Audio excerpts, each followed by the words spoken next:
right, I'm going to start the show with a little bit of housekeeping because you know what, Nick? There's no better way to grab an audience's attention, to grip them by the throat and not let go because they don't want to miss a syllable that you're going to say about housekeeping. But all right, try to picture it, the sexy erotic kind of housekeeping.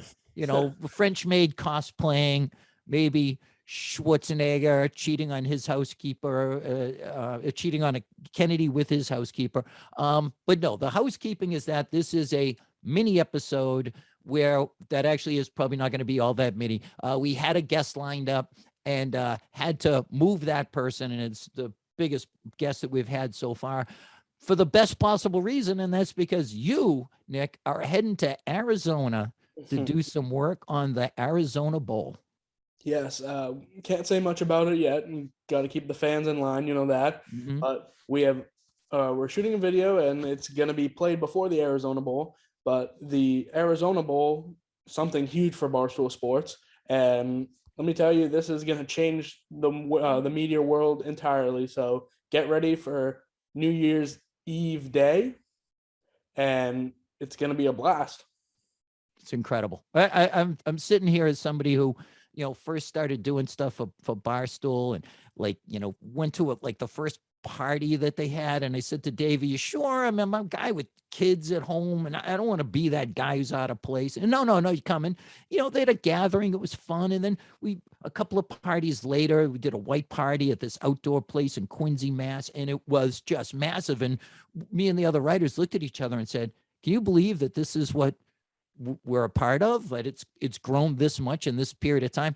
Now hosting a New Year's bowl game, owning a New Year's bowl game. It's insane. What that whiteout party you speak of is one of the Barstool it's in the Barstool history timeline. So I mean, everything led to this. So without that whiteout party, who knows?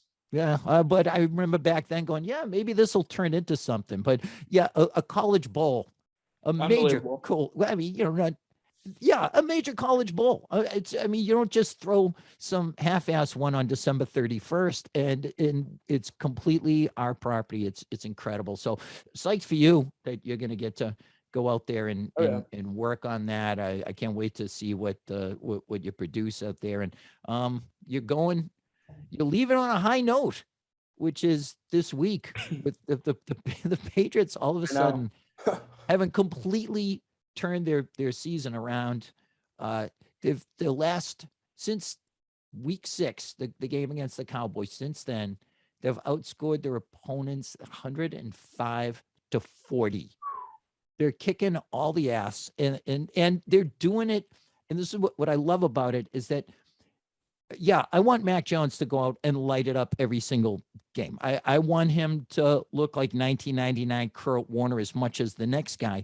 But you're coming off a game where he didn't do that, didn't do it the week before, really, although, had some big plays.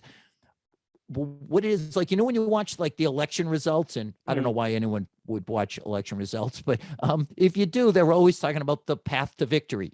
Well, she's got to win Michigan and Wisconsin. Yeah. If he can capture Delaware and Nevada, whatever. The Patriots no longer have just one path to victory. It's no longer that, okay, Jones had better get out there and go throw for throw with Brady or Prescott or whatever. He now can have either an off game or just kind of a caretaker role, and they have multiple other ways that they can beat you. Oh, yeah. I mean, we're beating teams all over the field in these last couple games, and we're 4-1? I mean, we are just dominating in every aspect of it. 100%. And if you look at the disaster that was the offensive line in general and the run blocking in particular, even as far back as the Tampa game where they had negative yards from their running backs, they had 151 last week. They've had 100 each of the last, four games. Yeah, certainly throughout the winning streak. And this is with a makeshift offensive line. This is not the way that they drew it up. Trent Brown, I probably shouldn't even bring up his name on at this point because it's so irrelevant, but with a couple of glitches, and yes, they had some missed blocks. And I think a lot of that had to do with miscommunication. And Jones said after the game that 95% of that is on him. So guys will come in free, but there's a good pair of defensive ends that they face. So that's going to happen. Beyond that, they were blowing people off the ball. Michael Onwenu continues to be a star. I know people have their problems with Isaiah Wynn, but Isaiah Wynn was your left tackle in a game where you had 151 yards. Mm-hmm. It's unbelievable. But all these wins that we're starting to amount and how the team is going, I mean, nothing can be just contributed to, it's contributed to Belichick, the team, everything who's on the field, but the people around the field and the people who are sitting in those seats and the people chanting for the Patriots and going on the road, all the fans traveling, that's something that you have to account for too. And that's someone who we are bringing on the pod today. One of the greatest, I'd say, Patriots fans in the last decade, and he's ever growing. So, yeah, this guy's started a social media empire, and he's also a good guy and a friend to the show. And speaking of friends of the show, thanks everyone that's been tuning in. We have a blast doing it. I could do this just in a vacuum by ourselves, but it's great to have people that are interested. I'm excited to start having some merch. And as I will tell you now and tell you later on, as we talk to our guest, appreciate the Ghoster back thing. The timing on that was perfect because the Pats managed to take Sam Darnold once again, turn him into Sam Darnold. Like he got to Carolina at the beginning of the year. It looked like, wow, Adam Gase has a lot to apologize for. This guy can play quarterback, and they just embedded themselves into his cerebral cortex and just had him have no idea what he's seeing. And that's been the pattern for this team really since the Dallas game. Yep. So with that said, you got a plane to catch. So I want to appreciate you doing this on a early on a Monday morning, and hopefully, it'll nothing will change between now and then, other than now and the time we drop this thing, other than the Patriots might even move up in the playoff standings, because right now as we speak, they qualify, which seemed impossible a month ago. So all right, Nick Fasoli, you got to head out to Arizona. So I'm really happy to introduce this week's guest in this special mini episode, the Spike King. Roll tape. Nick, I was at Patriots training camp earlier this year, and we're going to get to the team because there's nothing but good news happening right now. And one of the other writers came over into the press area where I was, and the fans are off over to a side. And he said, hey, you know what? I just was over in the fan section and I met Spike King. And I thought, maybe I should go over there, but here's the reason I didn't, Spike King. It's they say that you should never meet your heroes. That you could only be disappointed. Like I'd like to meet William Shatner, but I know I'd come away let down. So I was too nervous to go over and say hello, but we get to do it virtually here. So thanks very much. Former Patriots fan of the year, correct? Well, first of all, Jerry, what happened was the Patriots said, if you interact with Spike King, we're taking your media credentials away. Because you probably see me. I'm all over the place. They don't want me to be all over the place there at the training camp. You've taken some illegal videos, right? And if there's a team in all of sports that frowns upon taking illegal videos from bad angles that aren't allowed, it's the New England Patriots, right? So if you run afoul for them from that, like sending out practice info? Jerry, first of all, it's weird because you can be sitting in the stands from far away and record anything you want. But I understand in the media, you have your own certain section. You're only allowed to record certain things during certain parts of the time. Yes, they say you can video guys coming up the ramp, of the concrete ramp onto the corner of the practice field. But as soon as they pass this barrier, now it's completely off limits. And it's not a physical barrier. It's just kind of like an invisible line that they've drawn. Jerry, the hard part is like, I'm not going to put names out there, of course, but I know players on the team who give me certain passes to be in certain areas, but in those certain areas you're not supposed to be recording, but no one tells me these things. I'm just recording as a normal human being. But the way the Patriots look at my account is like a media account, and whatever. I throw information out there from time to time. I wish someone just give me clear directions. Don't do this. You can do this. You can't do this. That's it. but I'm always throwing all over the place. So it's weird. It's funny because I know there's certain people in the media, Jerry, that don't like me, and they see me and they give me the stink eye. And it is what it is. Like, I'm not going away anytime soon. I'm still here. Just like the Patriots are still here. They are still here. They're 5-4. Aren't you excited? Have you ever been excited over a 5-4 season the last 20 years? Yes. All right. Thank you for the segue into talking about this actual team, because as we speak, and it's Monday morning, as we said at the opening, like why we're recording on now, they are in the playoffs. They are the 7th seed.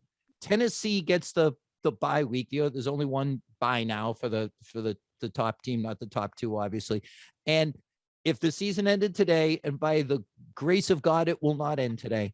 There's still plenty more to go, but they would go to Baltimore for the playoffs. Like, did you see this coming 3 weeks ago when the sky was falling and Buffalo was running away with the division and they were not going to be caught? All they can do is find some path to get to the final wild card. Well, they're there now, and they're a half a game behind Buffalo. It's incredible. Yeah, it's absolutely incredible. And I know that this is going to be out probably Wednesday, and we still have Pittsburgh tonight on Monday Night Football against Chicago. And if Pittsburgh loses, the Patriots actually go up to the 6th spot, the 6th seed. They actually move up one. So it's because then Pittsburgh would be 4-5 or 4-4, whatever it is. You'd have a better record than them.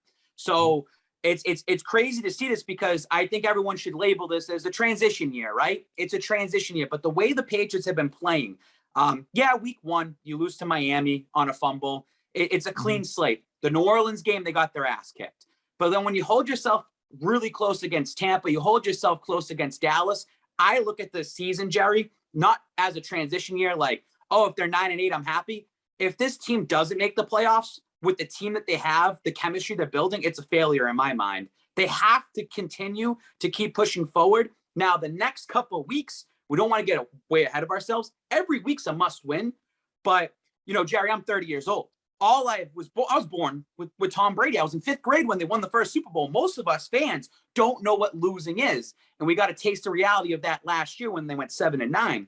But what I like in this new era of Pats Nation right now in 2021, every game counts. Every game going forward is like a mini playoff game, because you need to have the tiebreaker over these teams. Like, you want to beat Cleveland this week. You just beat the Chargers 2 weeks ago. You have the tiebreaker over them. You're going to play Tennessee later on. You never know. If you finish with the same record and you win the division, you'll be ahead of them. So every game is so important going forward. And for Pats Nation in general, it's exciting that football feels like it's back. And I'm glad that it's not like a 2-5 season and everyone's dead and out of the water. I'm moving on to the Celtics or Bruins. Sure. And just to emphasize again what you said about Cleveland, they are right behind the Pats. They have the same record, but the Pats have a tiebreaker for that 7th spot right now. So that's how big that game is.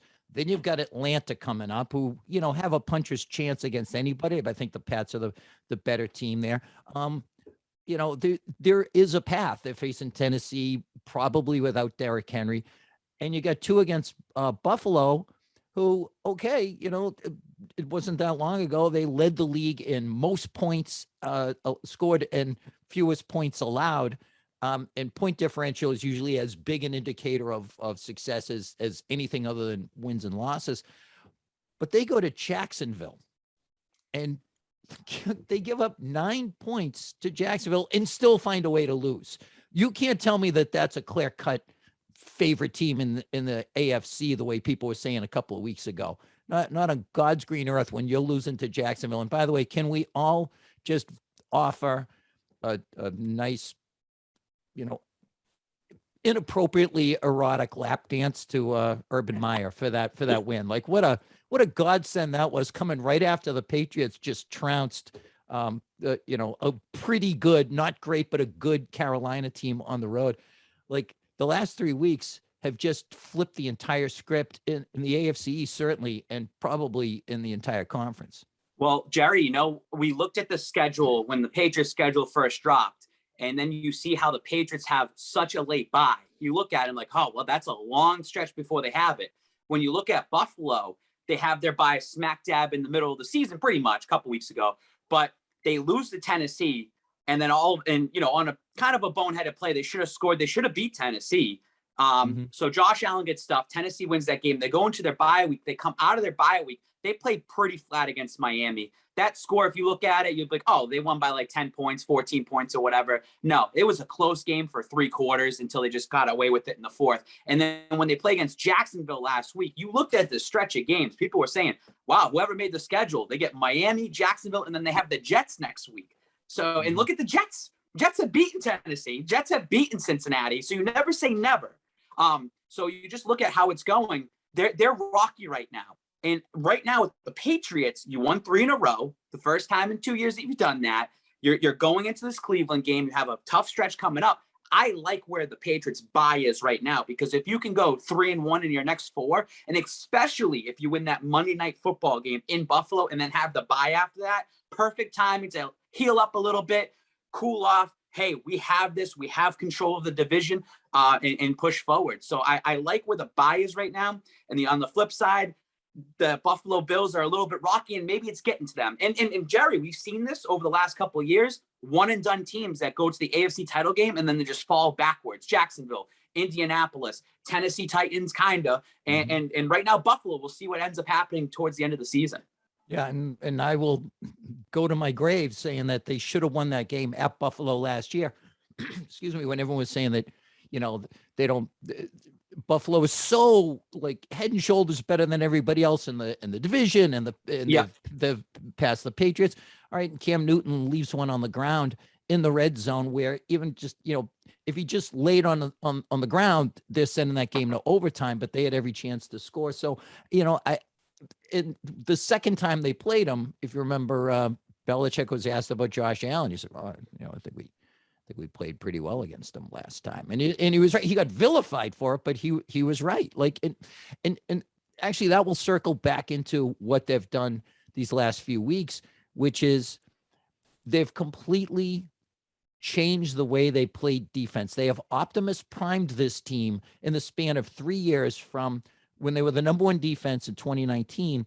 They led the league just about in playing man coverage. They certainly led the league in playing like cover 1 and cover 0 and just being aggressive.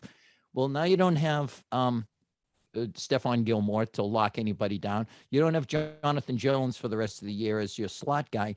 So they've just completely reinvented themselves as this zone team that has taken now 3 straight quarterbacks, young quarterbacks, and tied their brains into balloon animals. Because Sam Darnold and Nick Fasoli, thank you for the timing on the Ghosts Are Back t-shirt. That just coincidentally releases just as Sam Darnold, he threw twice as many completions to JC Jackson for 88 yards, by the way, that he threw to Robbie Anderson, who had 1 catch for 2 yards. So, Nick, thank you. And it's the same thing they did to Sam Darnold, the same thing that they did out in LA to let me tell you, Justin Jared, Herbert. Let me tell you, the curse, it doesn't change when you change uniforms. It still follows you. It's back here. It's not the uniform, it's back here. Yeah, they have managed to incept themselves into 3 young quarterbacks' brains in a row. And sometimes I think they've gone like 3 deep inceptions into these guys. And I think that they've shown that they've got this versatile nature to them, that they can game plan. They're continuing to add things to the defensive package. Steve Belichick adding cards to that dealer's shoe, and being able to dial up new things that they didn't before. And it's been amazing to watch, because so much of the personnel is the same, and yet they're playing an entirely different style, and it's working. Well, let's go back. What you were saying a couple weeks ago, the Patriots team looked completely different. Houston, like that first half against Houston, and you're like, this is what our season's going to be. And then it's like they flipped the script in that second half. And they played better, because against the Houston team, you have to play good. Like this Carolina team, and you only give up 6 points to them, that's the type of win you need defensively, right? Because Carolina shouldn't be scoring, especially no matter if it was Sam Darnold, PJ Walker, they should not be scoring on you. So it's and you even look at the LA Chargers game as well too. In the second half, I believe they only gave up 3 points to the Chargers. So this defense is rocking and rolling at the right time. And huge credit to them yesterday. where 2 costly turnovers, a fumble from Mac Jones and an interception to Stephon Gilmore, gave great field position to Carolina. That could easily be 14 points. Patriots held them to 2 field goals. That's what's great about this defense and should make people feel a little bit comfortable going forward, because what do they say? Defense wins championships.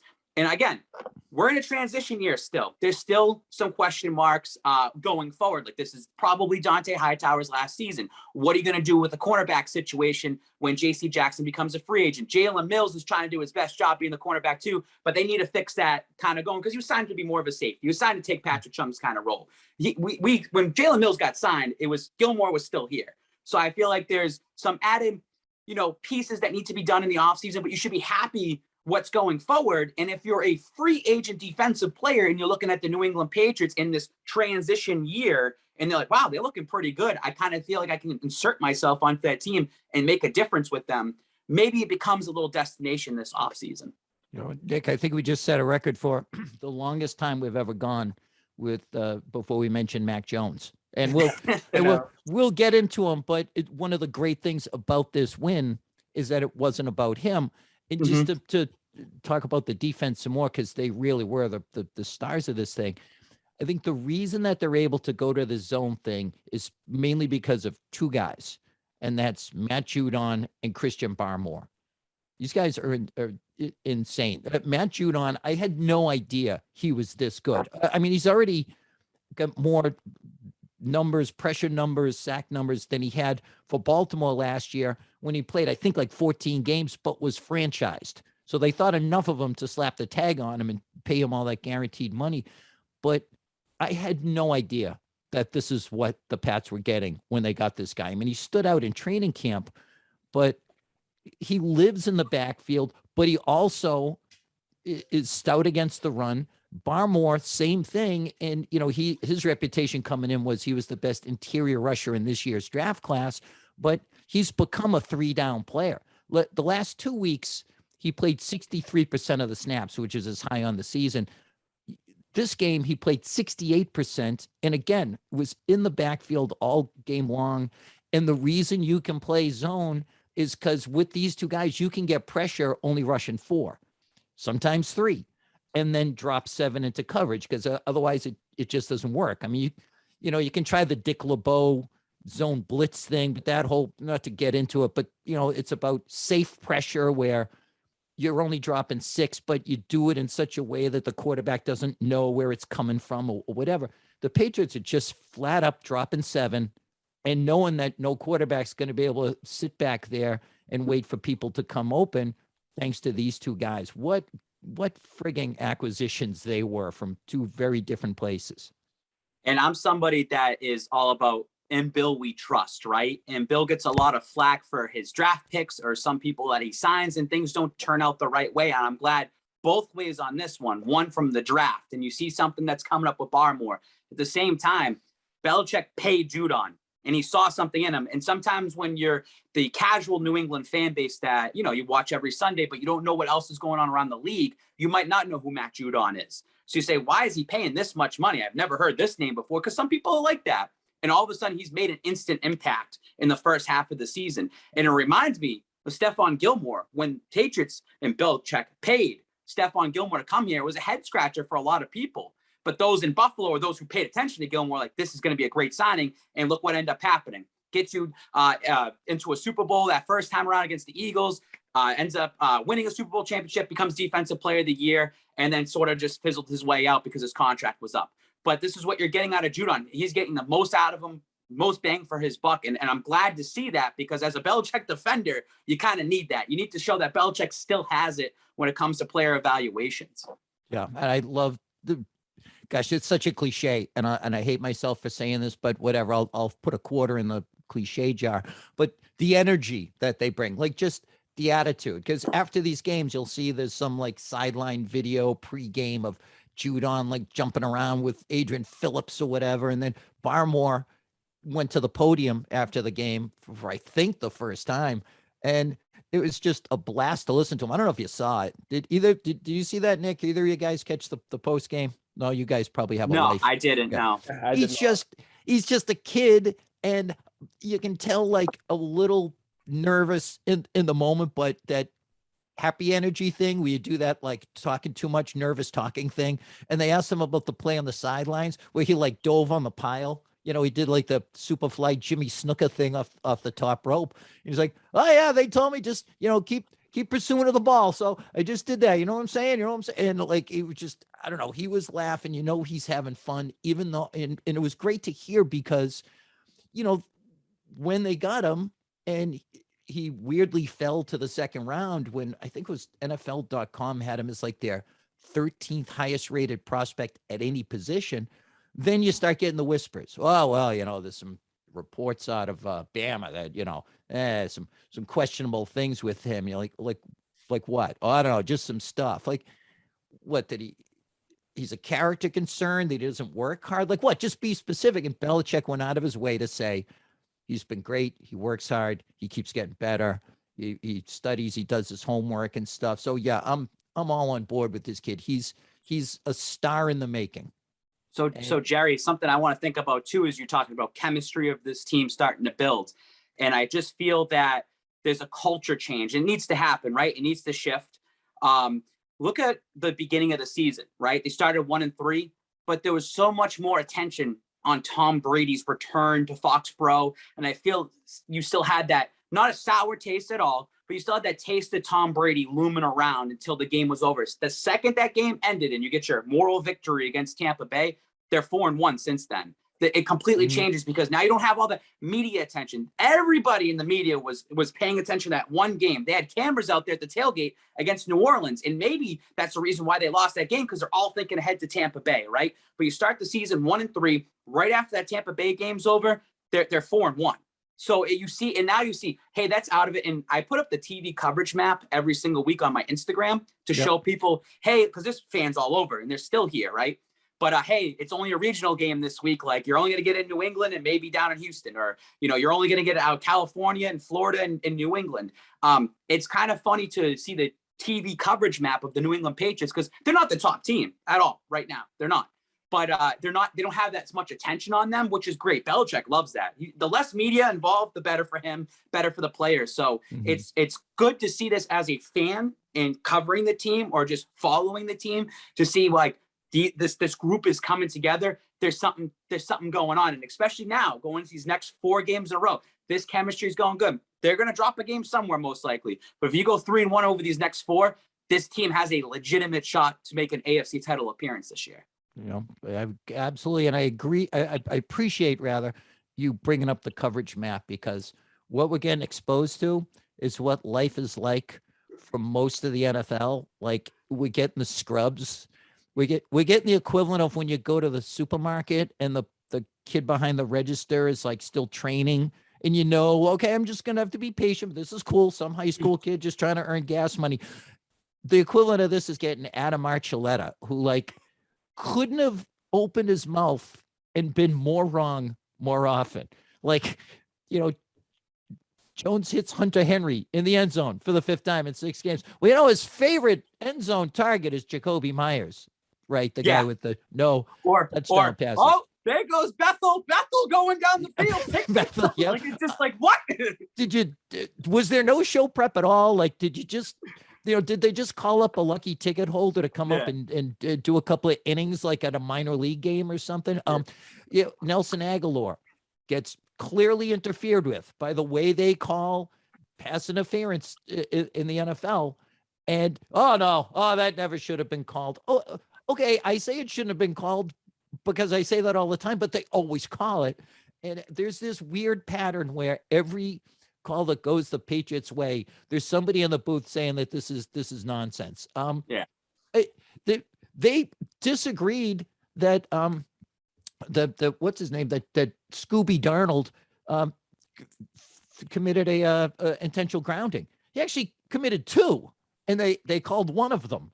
So call it even. But in no world can you stand behind the guard and throw one at his Achilles tendon and then say that's not intentional grounding. But whatever. I'm not here to bitch about the refs, just how awful it is to have to. Absolutely. You get spoiled by the guys you think maybe aren't that good sometimes. Like I have some issues with Collinsworth, but geez, at least he knows what's what his eyes are telling him. These scrubs that we get every week it just makes you lose your any interest in watching the games. Yeah, again, it's not that it's good that we're in the position we want to still be at the top, but it's good that we're getting a little taste of it to be like, we never want to be back here again. Please, for the love of God, become better. Get like 5 games over 500. We need to have the best coverage possible because we want to still be the best team out there. But it's funny that the fan base is getting a little taste of reality, like you just said, what the rest of the NFL fan base gets to deal with on a weekly basis. Yep. So and yeah, go ahead, Nick. I'm sorry. No, you're good. There's one thing that I want to bring up to both of you guys to hear both of your opinions on. Someone who came in this year, obviously great tight end while he was not on the Patriots, but as he's been on the Patriots, I think he's been very quiet, and that's Jonnu Smith. Hunter Henry gets a salary of $37,000 over 3 years. Jonnu Smith gets $50 million over 4. And where's the production at right now? Yeah, I still think there's so many moving parts here, and they're still figuring it out, and they're still trying to find ways to utilize him. You've got they had him running some like jet sweeps yesterday, and I think kind of like what McDaniels did with Cordarrelle Patterson. Like, okay, let's just get the ball in this guy's hands, and he will be able to break tackles and make plays. I guess I never really saw that either one of these tight ends was going to produce a lot just because there's 2 of them. There's not like a Travis Kelce and then just somebody else. There's not a Gronk and then like a Dwayne Allen or something like that. So yeah, it's frustrating in a game like this where they're getting really no production outside the numbers. But I think part of that was by design this week. It was just, let's just keep running on these guys until they think we can't, and we don't care about the numbers. If this guy's drawing coverage and he's throwing blocks and he ends up with 2 catches for 20 yards or whatever, we don't care. So, while I do share your frustration, they've scored, I think, the most points in the NFL since week 6. So you just kind of take it as it is. So another thing too, in my mind, in my opinion, and I'm going to kind of lay this out in terms of the off season when they first were signed, right? The first thing is you got these guys for like 4 years. So it's not, you might not get that instant impact in the first year. But when you sign these guys back in March, who was the quarterback? It was Cam Newton. Cam Newton was the quarterback. Mac Jones wasn't even thought about yet at that time. You weren't guaranteed to get Mac Jones. So you had Hunter Henry and Jonnu Smith. And I followed this very closely in the offseason. Hunter Henry spent a lot of time with Jarrett Stidham. Jonnu Smith spent a lot of time with Cam Newton. So they got 2 different quarterbacks already. And if you look at Mac Jones, he's more towards Jarrett Stidham than he is to Cam Newton in terms of play style, right? So when you go into, even in the preseason, right? Yeah, Stidham's out of here, whatever, he got injured. Cam Newton was their quarterback for most of the preseason. And then until he left or whatever it was, Mac Jones didn't take over until like a week and a half to go until week 1.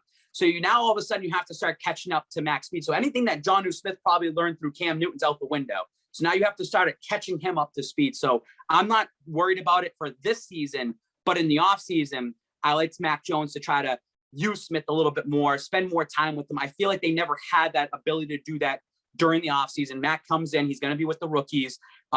Again, Smith spent a lot of time with Cam Newton off the field as well too.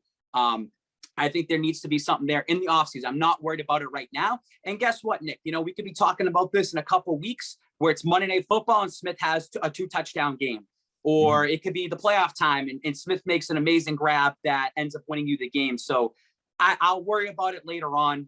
As long as if the ball's coming to you, you're catching it, you're making a play, that's it. Anytime that they give you or call your number, you're making the play, doing your job, right? As long as you're doing that, that's fine. But it's the next season is where we'll really make the mark of, was it worth it or not? Where are you guys at in terms of this, like not going for it on 4th and 1, which I'm not asking just specifically about that first possession, but kind of in general over the season where that's the trend towards the NFL. And, we were complaining earlier in the year about them being so conservative, and they did it yesterday. And I had a problem with it at first, but my position, as they say, evolved as the game went on. So as the NFL's gone on, we've seen a lot of these coaches go by statistics. And we've never seen Belichick do that. It's always been Belichick's way to do whatever he does. but I feel like he's playing more of the stats game this season than ever. And I know, Spike, if I feel like you're about to say the same thing, so go ahead. I just feel like if the league goes one way, Belichick's going to go this way. Like he just wants to do the complete opposite. And you know what? If you complain, Jerry, and say, well, why didn't you go for it on fourth down? Like, we won 24-6.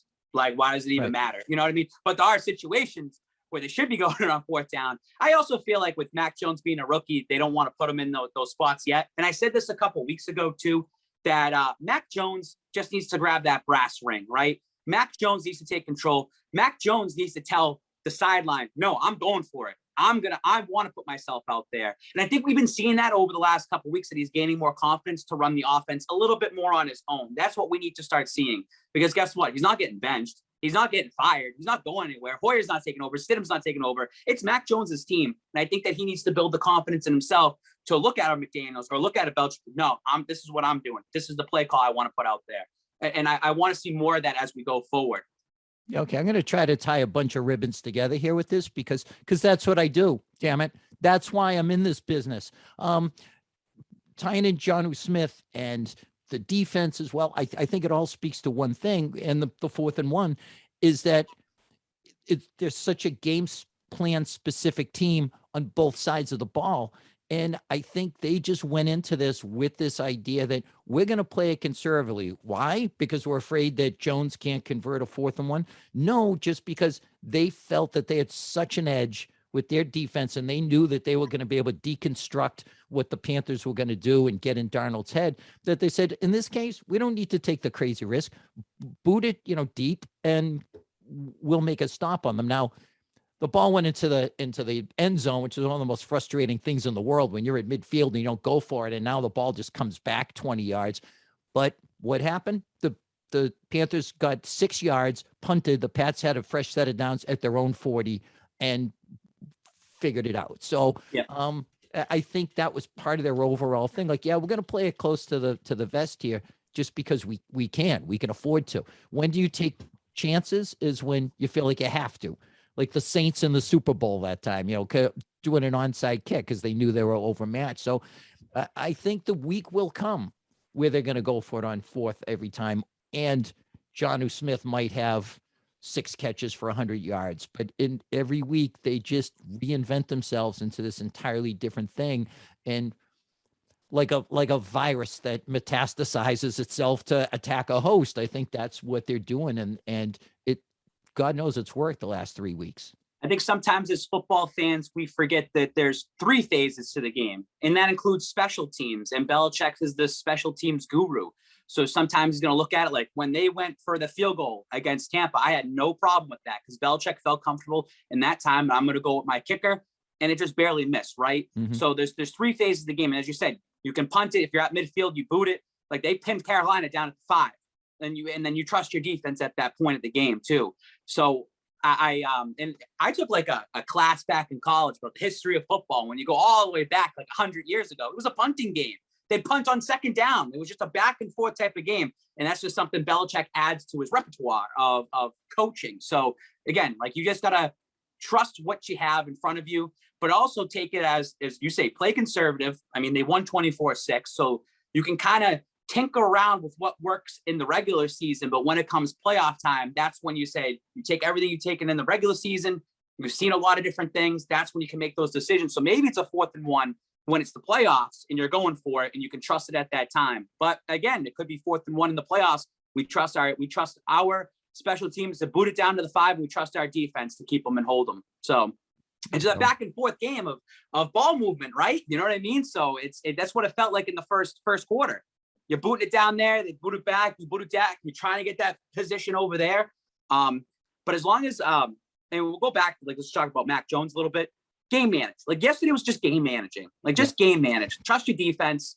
Trust your special teams.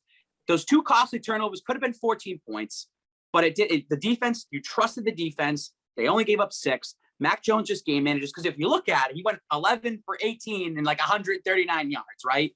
And that's nothing special. Game managed for victories right now, especially in your rookie year. Oh, it was such a 2001 win, Nick. So it was straight up. I mean, you were a child then, but if you'll check the history. Nick was still in his dad's ball sack at the time. 1999. Take that back. All right, so you were 2, so you should remember it. Yeah.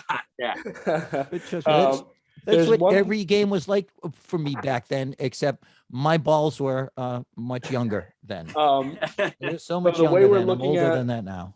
the way we're looking at this season right now, where do you guys rank the rookies who are going to stand out for Rookie of the Year? Because I want to say Mac Jones is number 1 for me, and close to him I would say Jamar Chase. But Chase has also fell off in the last 2 weeks after becoming the best rookie wide receiver in NFL history. So I don't know where you guys stand, but I think Mac's number 1 right now. Yeah, up to a week ago, I would have said absolutely it's going to be Chase, and I think you just kind of get this. I don't know. People get locked into an idea, and then they just sort of stop paying attention. And Chase it'll take a lot for him not to win it, just because he got so much pub early on. But Jones has a couple games on prime time and lights it up, and then you get now your recency bias kicks in. You remember the last thing you saw, but you know what? I'd be fine if Chase gets it and then just becomes the latest in a long line of Cincinnati Bengals who make a big splash and don't amount to anything, and have Jones just continue to be the caretaker who racks up W's. So we have a lot of these comparisons of Tom Brady and Mac Jones, right? And actually it'll be interesting, Nick and Jerry, in terms of when we get later in the season and Mac Jones and the Patriots are still continuing their success. And if Chase continues to fall off, he's going to be the clear-cut runner. The media is going to ask him a couple questions about that. And I would like to see how Mac Jones responds to that. Because, again, it's a team sport, not an individual sport. Yes, you get individual accolades and rightfully deserves them. But I would like to see how he would respond to saying, hey, you won Rookie of the Year or something like that. I would like to see Mac Jones's response to it. I think he's going to get it. He's going to be the clear cut in a couple weeks, especially if your team beats the Browns, if you beat the Titans, if you beat Buffalo. As long as they go, I think 9-8, he's going to get it, because you're coming into a team that was 7-9 last year. You get them over 500 as a rookie. And as long as he keeps game managing, I want one game where at least he throws 3 touchdowns and kind of opens himself up a little bit more. But I'm more interested in see his actual response to winning it or being in the conversation from the media standpoint. I can write his answer right now, almost verbatim. Say it. And it's a team sport. You don't win anything, without it being, because of your teammates. I'm just here to win, and I appreciate it. It's really not the focus of what we're trying to do here. Again, this is a guy who his first career touchdown pass, they gave him the ball and he treated it like it was a burning log. He wanted nothing to friggin' do with it.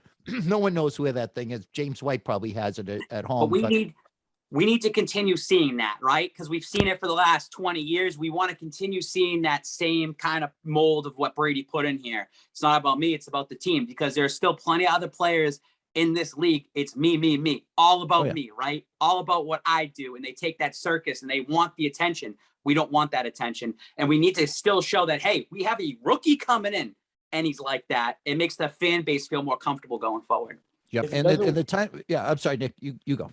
No, you're good. My bad. If he doesn't win Rookie of the Year, he at least needs to win most beautiful fade ball, because those fades he throws are magical. I mean, he's making Brendan Bolden look like Julio Jones from 2016. Right. You know what? Bolden, especially, and the 2 guys that I definitely wanted to talk to in the time that we have talk about in the time we had left. One is him, not just for the runs, but like when Damian Harris was getting nowhere on the inside, and he finished the game 15 for 30, because there's just no holes opening up. There's a lot of talent along that line, whatever. They just started stretching them out horizontally with a lot of jet sweeps and ghost motions and swing passes. Yeah, and that one he threw to Bolden, you watch it again and you know that he immediately identified he had a linebacker on Bolden. Now, that never used to sound like a mismatch to me. Brandon Bolden was a depth guy. He was the running out the clock fourth quarter guy and a core 4 special teamer. He's still that special teamer, made a huge tackle, but now he's become James White. Yeah. And they tried that earlier in the year. You remember they tried like 2 screen passes to him on like 1st and 20 in the red zone or something, and it just went nowhere. I never saw that this would happen. And the other guy is Ramondre Stevenson, who we saw this in preseason. I mean, he had that like an 80-yard touchdown run, maybe 88 against Washington, where he outran their secondary. He's a freak of nature, and they're figuring out ways to utilize him in the passing game, whatever. And he made 2 great plays. One at the end of a run, he bowled right over a safety, like he wasn't even there, like it was barely a speed bump. And then at the end of his run, his catch and run, he got it down to the 5-yard line and just Gimli tossed the safety who had come up on, whose name escapes me. But as we're doing this, he didn't return to the game with a head injury. We won't know for a few days what that is, but if they lose him for any period of time, it'll be a huge loss. So like what I want to say is I love how Belichick handles the running back core. It's just next man up, a fresh leg mentality, always having somebody there, always putting somebody else out there, keep those fresh legs going, because what we see around the league, and I think it's because of fantasy football, and that's how we get sucked into this. You want that 3-down back. You want that running back that you can put behind there that's on every single down. You lose that player, you have no one really behind him. So I always like that Belichick has been crafty enough to have these players or pick them up to try to, hey, you know, you had Sony Michel, James White, and say James White goes down, all of a sudden it's the next man up. Brandon Bold, you got to go out there. JJ Taylor, you got to go out there. Rex Burkhead, when you pick him up, it's just you always had these running backs that you could put out there with fresh legs, because it's a long, grueling season, and that's a position that we know is probably the shortest lifespan of a season of a player. Usually it's about 2 to 3 years as a running back, right? But you looked at Damian Harris going into the season. Oh, this guy's going to be the every down guy. No, you don't need to use him all the time. Situational, right? So it's just great to see, again, Belichick kind of ahead of everybody else as in terms of other GMs and the way they handle the organization. We don't need a 3-down back. We don't need this power back. We don't need a Zeke Elliott. We don't need a Dalvin Cook. We can have these multiple running backs that keep going out there depending on the situation of the offense at that time. So it's great to see that it still exists right here. And especially when someone gets hurt, like you said, say maybe Stevens is out, maybe Harris is out next year. It's the next man up. They'll be back. You're able to keep rotating going forward for the rest of the year. Don't get me wrong. I love what he's been doing. But the one thing that I hate, and it gets me every Sunday, I look at Brandon Bolden on the field, and for some reason I confuse the two still. He's been doing great with number 25. I wish they would have just given him 38 back, because every time Stevenson is on the field, I'm like, oh, Bolden. And then I'm like, oh, not Bolden. And then I get so pissed off because I fuck those two numbers up every weekend. Nick, my goal every training camp is to learn the numbers, and I fail miserably at it. And now that they've you don't have to have position numbers anymore, and guys are taking old guys' numbers. Kyle Duggar is still in my head is Pat Chung. Can we just stop that already? Can we just what N'Keal Harry is number 1. I mean, I don't see him much, and I'm not necessarily confusing with Cam Newton, but did you have to do that to me? This isn't hard enough. And I know I promised you there'd be no math on this, Spike King, but just in the time we have some fun facts that I've gleaned out of this. Since the AFL-NFL merger in 1970, there have been 3 rookie quarterbacks that have won 5 games in their first 9, thrown 10 touchdown passes in their first 9 for more than 2,000 yards. They are Andrew Luck, Dak Prescott, and now Mac Jones. No small feat there. The Patriots are one of 4 teams in the NFL that are in the top 10 in most points scored and fewest points allowed. This is all of a sudden, before our eyes, become a legitimate team. Christian Barmore is top 10 in every category among the rookie defensive linemen. This is a team that is coming into form just around the time of year that we're used to them coming around into form. Only now they're doing it with Tom Brady down, telling Bruce Arians what to do all day. And another big thing this year, you want to keep adding math, is they're 4-0 on the road. That fact that you can go on the road and win these games, it's never easy to win on the road, especially in a post-COVID season where you have more fans out there. Actually, Jerry, a couple things about fans too. Number one, down in Charlotte, it was another Pats home game, just like it was the week before out in LA, and just like it is down in Houston, and just like it was in New York. So going into the season, I was a little skeptical about the fan base. And don't get me wrong, it's not a shot at our fan base. Is that we have some people that, I'll go watch Brady for the next couple of years. I'll go support that team. And I was saying to friends around me, what would you rather do? Would you rather travel down and go see Tom Brady play, or go travel to Houston and go watch the New England Patriots play? Like, I'd rather probably go see Tom Brady, because you know that his time is coming up soon. But it's great to see the fan base is still out there and you still have that advantage.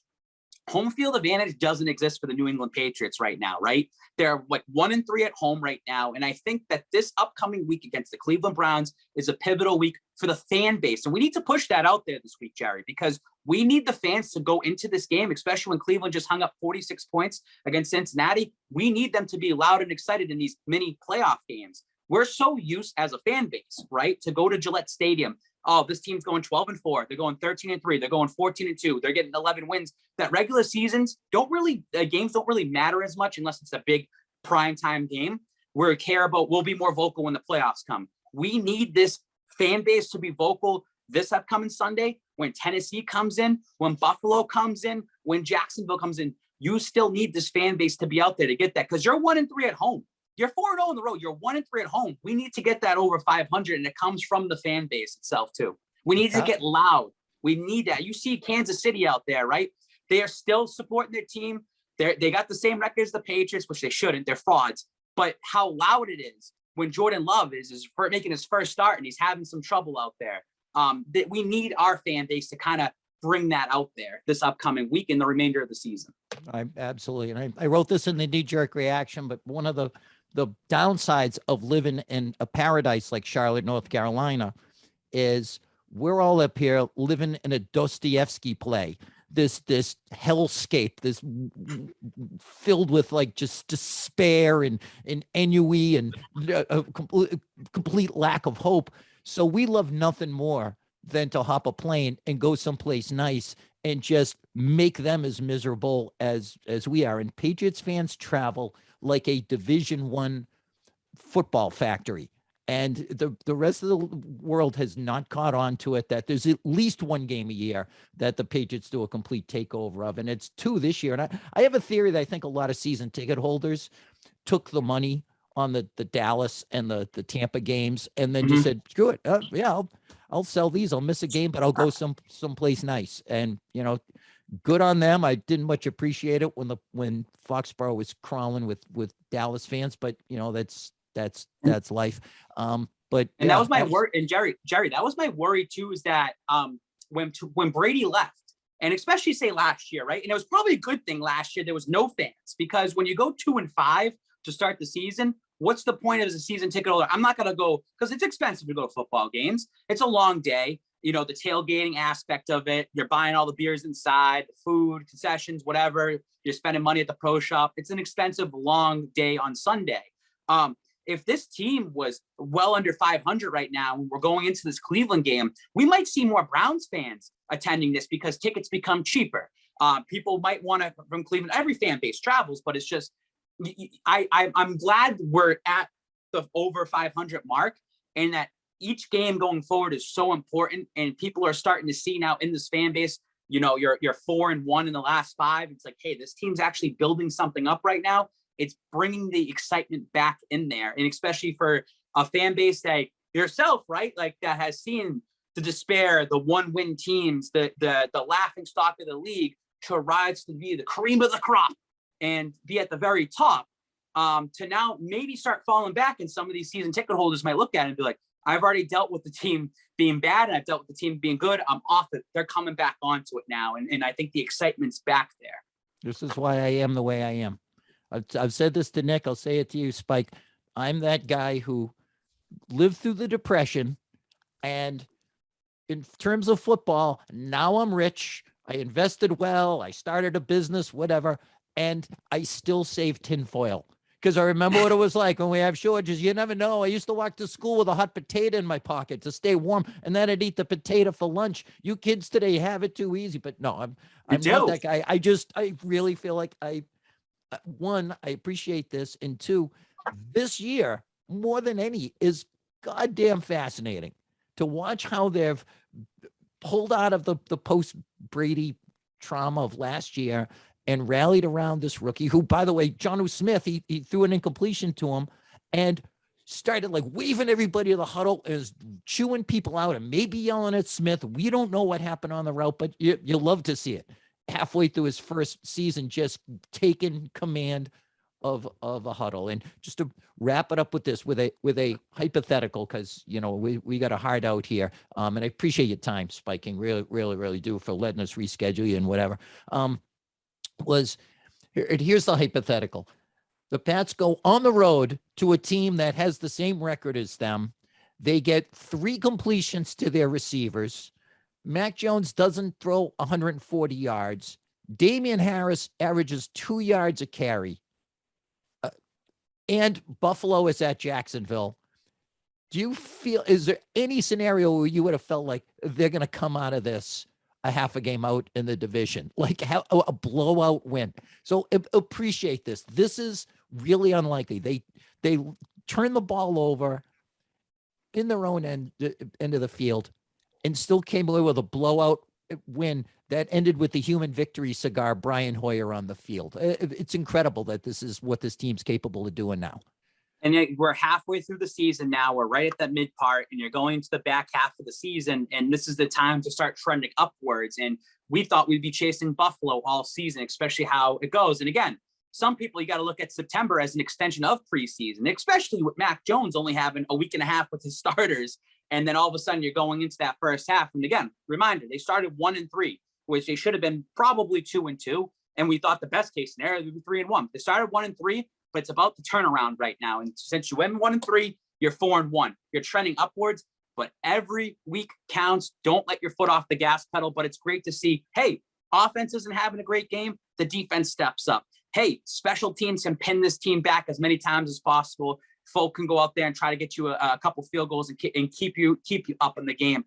It's amazing to see all 3 phases of the game right now on all cylinders, all ready to go. And it gets the confidence back into New England and probably the team itself to say, hey, Buffalo's right there. Buffalo's right there. And I was going to say this right beforehand, is that last year they went 7-9. And we could look at it as just a speed bump. If this team can at least get into the playoffs, that's just a speed bump last year. And that's a great turnaround. And that needs to be, I know this is Brady versus Belichick and who gets the credit. It needs to give some credit to Belichick to say, hey, he kind of turned this franchise around a little bit. He's coaching this team back into where they should be. They should always be some sort of playoff contender, because that's what we are. That's the culture here. We have that winning culture. And I credit to Belichick to already have this team over 500, 5-4. They feel like they're 7-2. Like they feel like they're so much better than what they are. And you know that this team can compete against some of the top dogs in the AFC going forward. Nick, anything to add before you got a plane to catch?